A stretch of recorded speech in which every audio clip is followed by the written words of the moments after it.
We are going to be trading New York session today. Usually I post these analyses in the morning, right after Asia session or towards the end of Asia session, so that I can start trading for London and New York. But yeah, I just felt, basically I took a good trade yesterday night, so I just didn't want to trade for half of the day or focus on trading for the first half of the day. So I got to do some chores of mine, which have been for a long time. I want to do these chores. Yeah, anyways, I got those done, and then now I'm back on the charts. I'm hopping back on the chart. So this is the video for the analysis. If you don't know what this is basically where I will be giving you the analysis of what I exactly would be trading today, or what I am looking for in the market.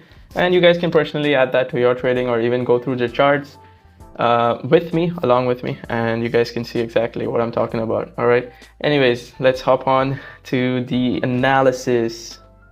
All right, today is a Thursday market, 5th of March, and you can see that we have two main uses. We have your unemployment claims, and we have Europe Central Bank's President Lagarde speaking, right?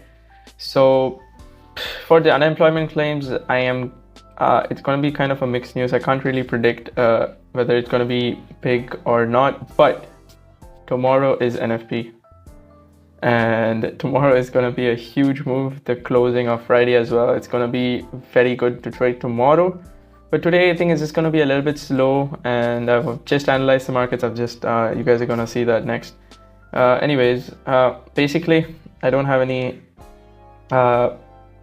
any view on both these newses. This is just a speech, so we'll have to wait and see tomorrow for the effects. It's late at 10:30 p.m. IST. And for the 7 p.m. news during New York, I'm not really quite sure. So we'll wait and see. Anyways, we'll hop on to the charts now. Okay, so these are the pairs that I personally trade every day, and these are all the pairs that I am going to analyze and give you guys the personal zones that I'm going to be using. All right. Let's start off with gold, because that's the most important one. That's the one moves a lot these days. So for gold, these are the two same zones. These are the three same zones that I marked yesterday, one for buy and two for sell. And I had successfully executed a sell trade from this region. I captured all this. You will see that video later on. I'll probably tag it on the iCard here once I post the video. But I captured this entire sell move. Basically today we're going to use the same zone, because market is still moving inside yesterday's zone, right? So what I'm expecting price to do right now is come here, probably take out previous day's high, and then give me a change of character, and then I would try to enter for a sell. Or once price goes about this zone, right, that means price gives me a 15-minute change of character. And why I'm saying a 15-minute change of character is because, so this is a 4-hour zone, right? Let me go into the 4 hours. You can see that this is a 4-hour zone that price is retracing off of. So I'm expecting price to give me a 15-minute change of character, and then I would try to enter from somewhere around the equilibrium region for a buy trade. So that is another plan of mine, but I don't think we'll be able to see that much movement coming onto New York today. So I'm just gonna focus on this sell, ideally this sell, and if price keeps going up, then this one. But I don't expect price to come all the way back down here today. So that is all for golds. Moving into EURUSD. EURUSD is the same, very similar plan. We're on the downtrend, right? We're just down, we're falling down, and I'm using previous day's high as inducement. There's a 1-hour zone resting right above previous day's high, expecting price to come back up and then capture the down movement. Anyways, and coming back into GBP, but instead of euro, if you're focusing on GBPUSD, it's much better, because not only you have previous week's low and previous month's low resting in the same area. All right, so what that means is that this is a very good price action level, and that is exactly why I have drawn two zones, because I don't want to miss this trade.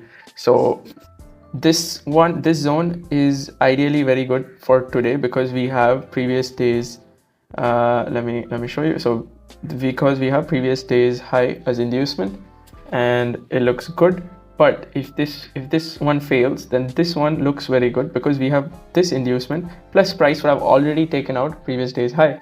So this one is even better. But one caveat with this one is that we have a huge fair value gap that's yet to be filled. So we can expect price to come here and then fall down. So that is something that you guys have to note, or take note of, right? But that being said, this is a very good price action zone. This is a huge sell zone and you should focus for some sells along that region. Coming on to USDJPY. So yesterday I drew a 1 hour zone USDJPY around this region, and I did take a buy, but I eventually closed it out on cost to cost. Again, you will see that trade breakdown in the coming days. I'll be posting it in the evenings. But that being said, you can see that price has basically broken this 1 hour zone. It was a 2 swing setup. Expected price to go back here, just like the way how I drew it. But that's not the case. And your USDJPY, I've taken this zone as a buy place, right?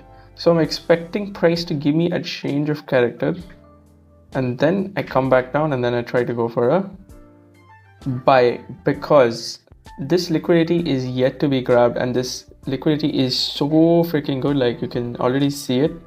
It looks very, very, very good, right? So I'm expecting price to first give me a change of character, and I already have the Fibonacci ready. So I'll be drawing a 15-minute or a 1 hour zone along this region, right? And we have the beautiful price action level as well. We have previous week's high resting right here. So this area is what I'll be focusing on buys once price gives me a change around this region, right? So yeah, that is the plan for USDJPY. Coming into NZDUSD, I won't be trading NZDUSD. The trend is a little bit unclear for me, especially like the zones that I drew yesterday have a little bit been violated, or it's already been mitigated, so I don't want to trade. And coming into USDCAD. So USDCAD, again, it's a little bit unclear, but my logic is that once price takes out previous day's low and previous week's low, I am guessing price will give me a change, right? Because that's what usually happens when price takes out previous month's high or previous week's high.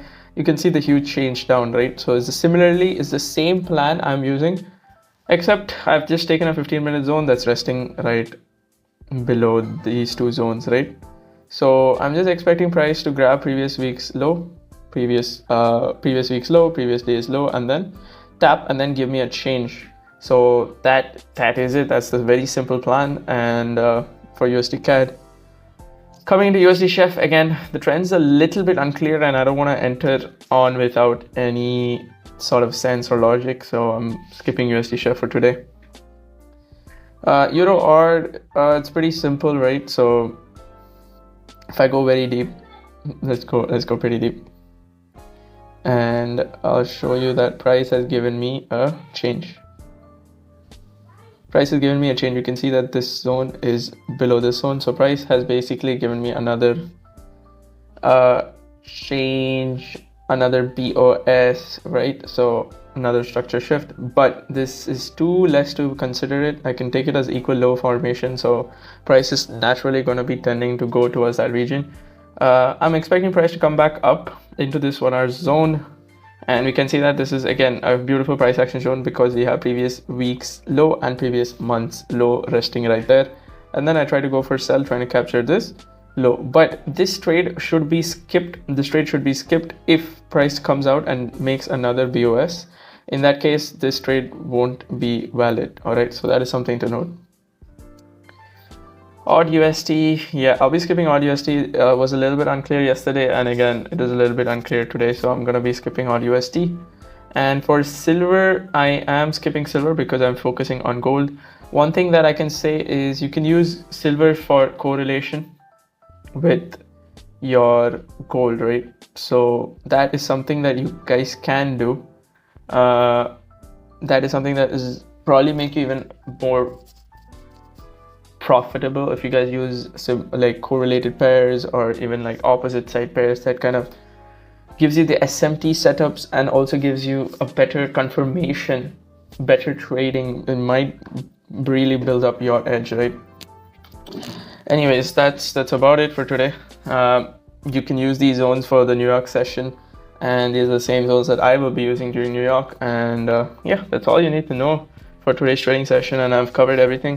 If you guys want me to cover anything more or something that I missed out on the chart, do hit me up on the comments below, and I do make sure to reply to every single one of you guys out there. Do join the community. Hit me up on Instagram, hit me on my DMs on my community, and everything's free, everything's fully documented on this channel. And yeah, that's about it, and I'll catch you in the next one.